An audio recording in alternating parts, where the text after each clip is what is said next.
sometimes I feel that we have actually forgotten that art, the art of active listening. Now, let me ask you something.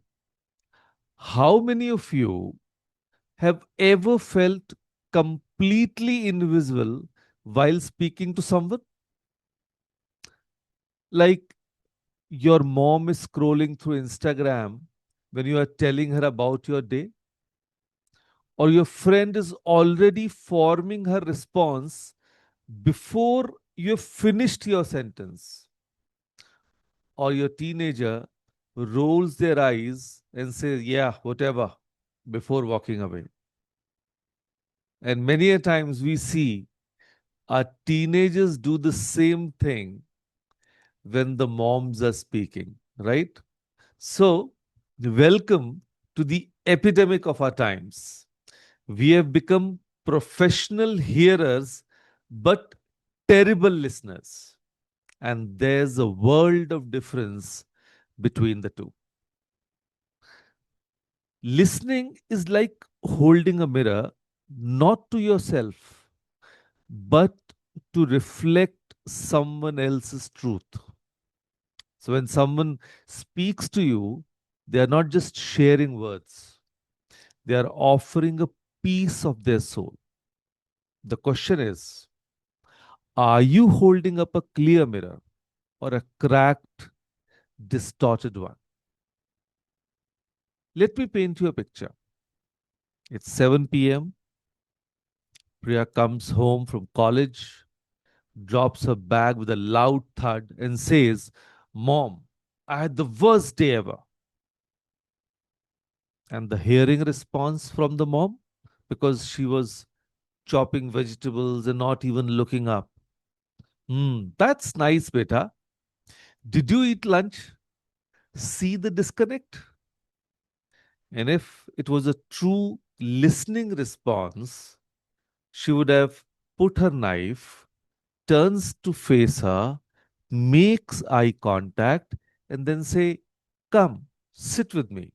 Tell me what happened." The difference in hearing, we are waiting for our turn to speak. In true listening, we are creating space for someone else's experience to unfold. And here's the brutal truth: most of us listen to reply, not to understand. We are like over eager WhatsApp responders, already typing our answer before the message is fully delivered. So let me share with you the three pillars of the gift of attention. Yes. Number one, eye contact. That's a window to connection. In a selfie obsessed world, we have forgotten the power of genuine eye contact. So when your teenager is sharing something important, put down that phone. When your mother in law is telling that story for the 100th time, look at her like it's the first time you are hearing it. Indian families especially struggle with this. We are multitasking machines, cooking while listening, working while chatting, scrolling while supposedly paying attention. But here's what happens when you give someone your undivided visual attention: they feel seen. And feeling seen is the first step to feeling understood. Number two, reading the symphony of non verbal cues. See, words are just the tip of the iceberg. The real conversation happens in the space between words, in the pause before "I'm fine," in the way shoulders slump when talking about work, in the nervous laugh that follows a serious statement. Picture this: your friend says, My arranged marriage meetings are going great, but a smile doesn't reach her eyes, and she's fidgeting with the dupatta. A good listener catches that disconnect. A great listener creates space for the truth beneath the words. And number three, patience, the rarest gift. See, today we live in a world of instant noodles and instant responses. If all the time we are doing the same thing on the WhatsApp without understanding the authenticity of the message, we are keep on just replying or even forwarding the messages. But believe me, healing conversations happen in a slow cooked time. जैसे वो कहते हैं ना India में barista की sorry I am forgotten the name of the restaurant, but उसकी जो माँ की दाल होती है वो takes time to cook, and it's very famous in Delhi. Sometimes the most important thing someone needs to say comes after three false starts and two long pauses. Yes, it takes time to build credibility, to build trust. The other person is able to relate to you, but that will only happen when you are actively listening. So I would say, as a listener, give people permission to stumble, to find their words, to take the scenic route to their point. Your patience might be the bridge they need to cross from pain to peace. So, active listening is so very important. And there's something magical that happens when someone truly listens to us. It's not the advice that heals, it's actually the attention that you pay to the other person's words.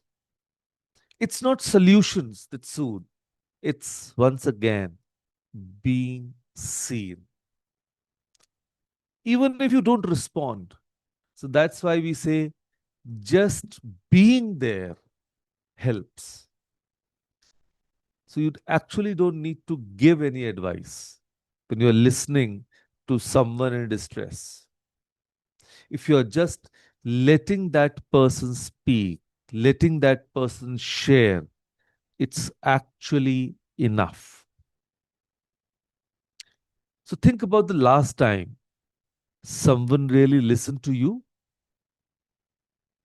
not the nodding while mentally making grocery lists kind of listening, but the kind where they leaned in, asked thoughtful questions, and held space for your emotions without trying to fix them immediately. How did that feel? So, when we listen without judgment, without rushing to solve, without inserting our own experiences, we become healers. We don't need a psychology degree or special training for that. We just need the courage to be fully present with someone else's story. So, let me share what this looks like in practice. So, before active listening, your teenage daughter says, "School is so stressful." And you immediately launch into a lecture about time management and the importance of studies.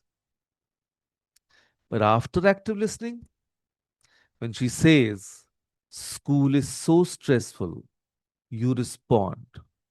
And you respond with that sounds really overwhelming.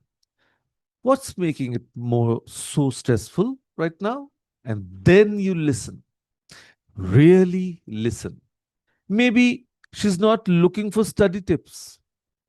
Maybe she's dealing with some friendship drama or feeling pressure to choose a career path. And the difference? In the first scenario, you're solving a problem. You think that exists. But in the second, you're just discovering the problem that actually exists. So now we have that 3-second pause rule. So here's your homework for the day, and it's beautifully simple. Before you respond to anyone today, your child, your spouse, your colleague, or even the auto wala, just pause for 3 seconds. 3 seconds, count it with me. One Mississippi, two Mississippi, three Mississippi. So in those 3 seconds, that magic unfolds, that magic happens. You transition from reactive responding to conscious listening. And you give the other person's words that space to land. And you give yourself space to choose your response rather than just react. So, you know what is the most beautiful truth about active listening? And that is when you truly listen to someone, you don't just change their day, you change their relationship with being heard. You teach them that their voice matters, their experiences are valid, and their emotions deserve space. So, in this world that is full of noise, your attention becomes a sanctuary. In a culture of quick fixes, your patience becomes medicine. So, in relationships built on surface conversations, your deep listening becomes the transformation that is needed. So, here's my challenge to you today.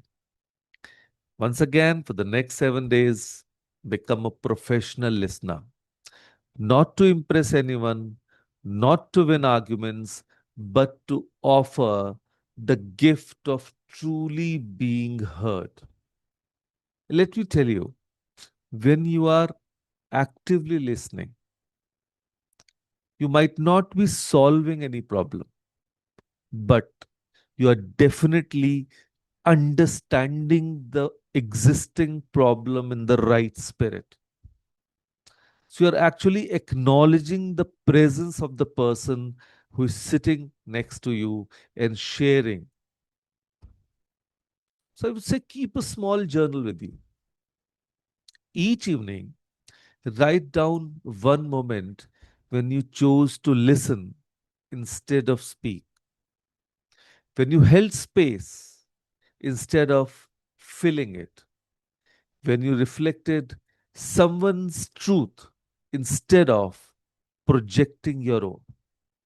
Ask yourself, how does it feel to truly listen without judgment? Notice how it changes not just the person speaking, but something deep within you too. So remember, in a world where everyone is fighting to be heard, the person who truly listens become the healer. And the question isn't whether you have time to listen, it's whether you can afford not to. So your listening can just be the turning point in someone's day, someone's decision, and someone's life. So let me ask you, are you ready to hold up that mirror for that person? So, with that thought, thank you. Thank you, everyone, for listening.